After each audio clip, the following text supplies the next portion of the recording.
কোন ব্যক্তি যদি জিলহজের 1 তারিখ থেকে 10 তারিখের ভিতরে 1011 বার রাসূলুল্লাহ সাল্লাল্লাহু আলাইহি ইসলামের উপর যে কোনো দুরূদ শরীফ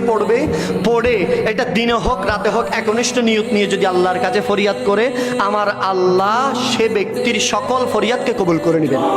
সে যদি সুস্থতা চায় আল্লাহ তাকে সুস্থতা দান করবেন, সে যদি ধন দৌলত চায় আল্লাহ তাকে ধন দৌলত দান করবেন, সে যদি সন্তান চায় আল্লাহ তাকে সন্তান দান করবে, সে যদি মা বাবার সুস্থতা চায় মা বাবার সুস্থতা আল্লাহ পাক দান করবে, সেই যদি মা বাবার কবরে চলে গেছে মা বাবার জন্য ইসালে সওয়াব করে আমার নবীর উপর দুরুদের সাদাকায় সে মা বাবার কবরকে আল্লাহ জান্নাতের বাগান বানাই দিবেন। আমরা পারবো বলেন ইনশাআল্লাহ।